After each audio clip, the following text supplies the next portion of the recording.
এলাকার মানুষ প্রতিবাদ করার কথা না, কিন্তু আজকে আপনারা আমাদেরকে লজ্জিত করলেন, আমাদের এলাকাকে একটা বিভিন্ন মিডিয়াতে নিয়ে গেলেন। তবে আজকে যা করেছেন ভবিষ্যতে এটা করিয়েন না। কারোর জন্য ভালো না, আমার জন্য ভালো না, আপনার জন্য ভালো না। আমরা এই এলাকা ছোটকাল থেকে চলাফেরা করেছি, সকলকে নিয়ে সুন্দরভাবে চলেছি, কোনোদিন দলবাজি করি নাই।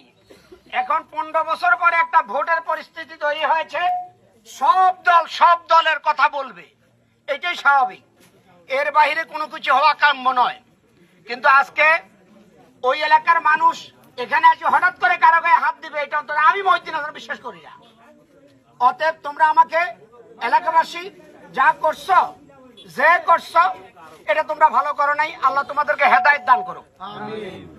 আর যেসব ভাইরা আছেন যারা আহত হয়েছে ওদেরকে দ্রুত হসপিটালে নিয়ে যান, ওদেরকে ট্রিটমেন্ট দেন।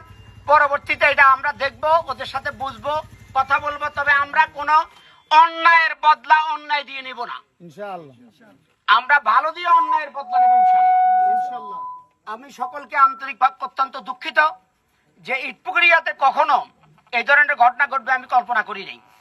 যদি কোনো লোক অন্যায় করে থাকে, আমি যদি এলাকার ছেলে, তুই আমার কাছে না বলবি। যদি আমি বিচার না করি তাহলে তোরা দেখবি।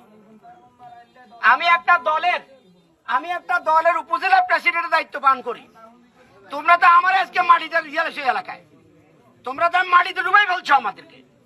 আমি যদি বিচার না করতাম তাহলে এলাকাবাসী হইতো। আর কোনো কথা বলা যাবে না, সকলের পথে চলে যান। এটা নিয়ে আর কোনো বাড়াবাড়ি যেন এলাকায় না হয়। আমি এলাকার সকলকে সহ অবস্থান চাই, সুন্দর চাই, ভালো চাই। পরবর্তীতে উদ্যোস্ত নেতৃবৃন্দের সাথে কথা বলে আমরা এটা মিনিমাইজ করবো ইনশাআল্লাহ। সকলকে ধন্যবাদ। এলাকাবাসী আমাদেরকে সুন্দর আচরণ করেছেন যারা, আল্লাহ তাদের আপনাদেরকে উত্তম দাদা দান করুক। সকলকে ধন্যবাদ। আমি আরো সময় দিতে পারতাম, কিন্তু একটা মাহফিল থাকার কারণে আমি ওখানে চলে যাব। সকলকে মোবারকবাদ। আর আমার এলাকাবাসী রামনারায়ণপুরে ভাইরা এখানে এসে আজকে লাঞ্ছিত হয়েছেন, এটার জন্য আসলে আমি নিজে দুঃখিত। সকলকে ধন্যবাদ। আসসালামু আলাইকুম।